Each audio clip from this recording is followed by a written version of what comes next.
My best friend's boyfriend tried to catfish me as his GF and get in my pants, but I instantly knew it wasn't her and said, "Is this George?" I, 36M, have a childhood friend, Emily, 36F, whom I've known since we were 5. We originally met because our respective fathers were both German and living in the UK, having married British women. They became friends, and we were basically raised as siblings. Nothing remotely romantic has ever happened between us, and it's accurate to say I treat her like I do my other sisters. People struggle at times to believe nothing has happened between us, but is it so insane for someone with 3 sisters to treat a childhood friend as a 4th? We stopped being friends briefly when she got married way too young to her boss. He ended up being incredibly abusive, controlling her life at every level, and over the 3 years they were together, he basically isolated her from all friends and family. We reconciled when she divorced him. Around this time, I attended university and met my now wife early on. We were assigned to the same floor in halls. We've been together for 17 years now, and she's become really close to Emily over the years.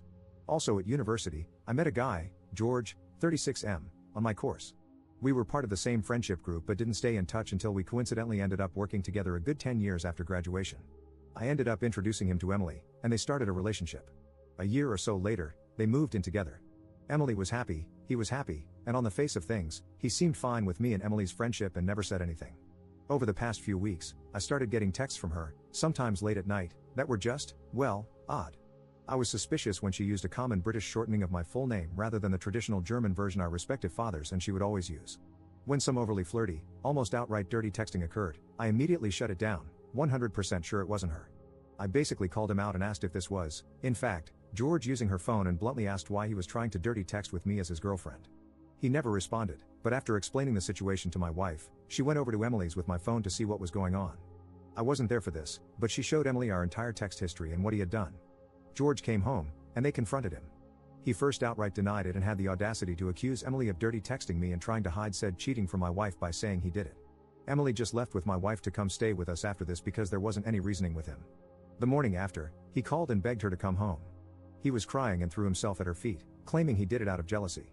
He highlighted that she was in the habit of deleting our conversations, which drove him mad, an apparent choice she makes for all her texts with everyone, not just me by the way, and he was always jealous of our relationship. He found it hard to see me with her, and after he saw her saying stuff like how she loved me, again, as siblings, not being able to read our texts drove him to basically go fishing to establish our relationship. The dirty texting was an attempt to bluntly see if it was something we, or more specifically I, would engage in. At this point, Emily asked for mine and my wife's opinion on this whole thing. I called BS on this being a mistake. Something he was driven to by jealousy? He violated her privacy by going through her phone, risked our friendship by masquerading as her, risked my marriage by trying to bait me into dirty texting a friend, risked Emily and my wife's friendship by making it look like Emily was dirty texting me. The entire thing was a clusterflop. I didn't outright say she should leave him, but I highlighted how dishonest this whole thing was. She eventually went back home, and I didn't hear anything for a few days, but Emily eventually revealed to my wife that she had functionally forgiven him. My wife worked out from the conversation what had happened. He had basically flipped the script on me by playing into fears from her marriage. He described me as another controlling male trying to dictate who she had a relationship with. He encouraged her to make her own decision, not bad advice in theory, but she had to ignore me because I didn't have her best interest at heart. I was controlling her like her ex. My wife quietly pointed out he was, in fact, being like her ex, not me. He was driving a wedge between her and family. At this point, Emily just gave up. She said she couldn't win, couldn't decide between the man she loves and her brother, so screw it. Let's pretend it never happened. We haven't really spoken since. Apparently, part of forgetting this ever happened is also giving in to his worries about our friendship. Every time I try to bring up what he did, I've either been ignored or told to stay out of it. Honestly, this pisses me off that he's gotten exactly what he wanted. He's stopped us from talking. I know I can't force her to break up with him, but it seems like a catch-22. I can't push her to make a decision about what he did while he's got her convinced I'm controlling her. I rarely see George at work, and he's rightly kept the hell away from me. I was tempted to bring my sisters into this clusterflop, tell them what happened, as they love her like a sister too, and see if they can talk some sense into Emily, but that's somewhat manipulative too. So any advice here? Let crappy sleeping dogs lie? Try to get her to deal with what he did rather than sweeping it under the rug? Update 1. I thought I'd update on my post, as there was a partial resolution and the advice was good. So, I followed the general advice of just leaving the entire situation alone. I agree that any interference from me or my family would be manipulative and controlling, albeit well-meaning. So, I haven't really spoken to Emily since slightly before Christmas, but her mother contacted me a little after New Year to ask if I knew what was going on with her. Emily's cousin back in Germany had contacted her mother, saying she had turned up on her doorstep having flown in from the UK on the 4th after apparently breaking up with George. According to her mother, Emily had come back to our hometown for the holidays. She brought George, and at some point they ran into her ex-husband at the pub. For context, we grew up in a tiny village in the middle of nowhere. There's literally nothing to our village but a pub, a post office, and a small supermarket. Her ex still lives where we grew up. So, this is all information relayed to me via Emily's mother, but apparently at some point George approached Emily's ex-husband and asked for some advice. George is familiar with the story of their relationship and knows how controlling he was, and why they divorced. Somewhat to her ex-husband's credit, he apparently refused to answer any questions and quietly approached Emily's mother to relay what he had been asked. Now, this is according to him, and George denies it, but he said George asked him how to handle me in terms of my friendship with Emily. I've no idea what Emily's ex-husband's motivation was here, but they've been divorced for a decade now, and he hasn't contacted her in this time, so I'm inclined to believe it wasn't further attempts at interfering with her life. Maybe it was actually manipulation.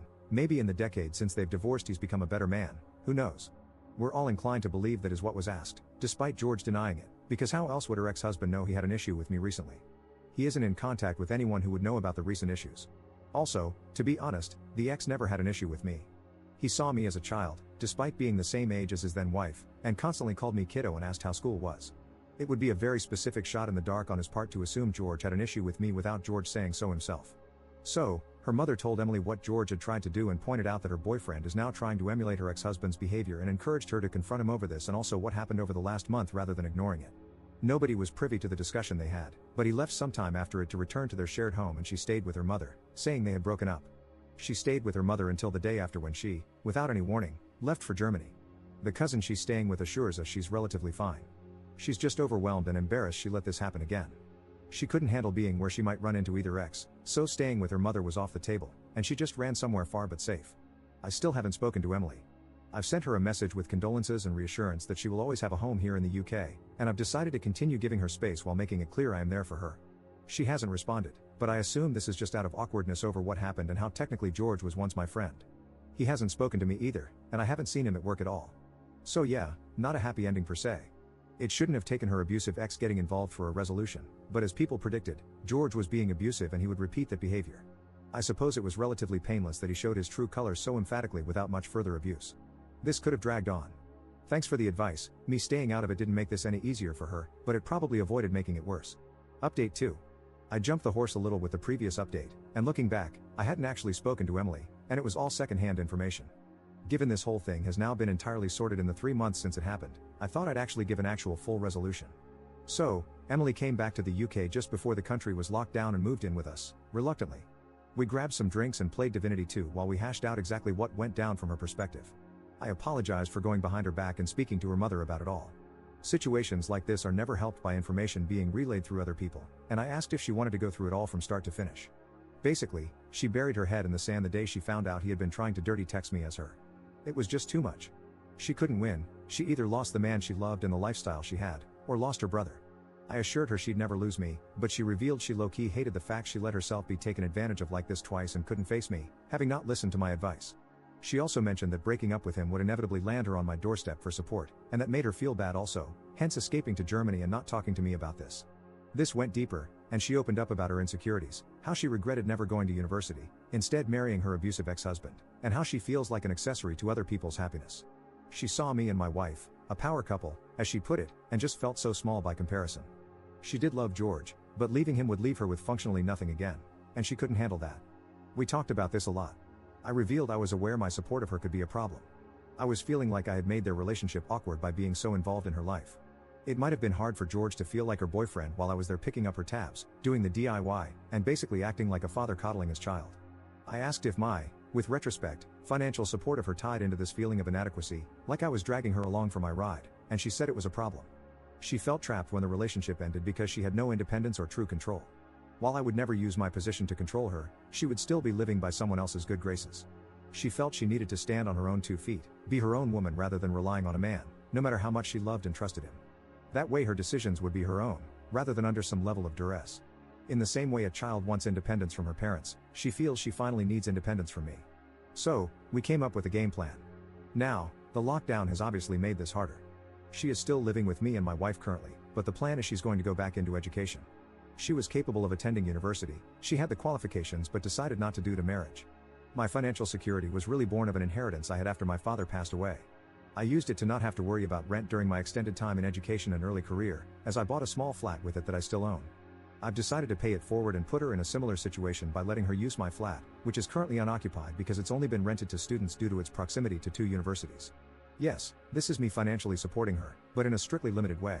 No more covering errant bills, paying for holidays, or footing the bill when we socialize.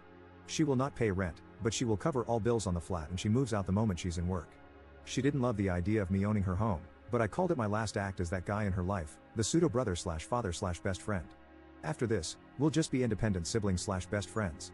She will be moving soon. We'll need her room after all since my wife is now 5 months pregnant. Turns out she's been pregnant since late December and all this started. As for George, he swears up and down he never asked the ex-husband to handle me.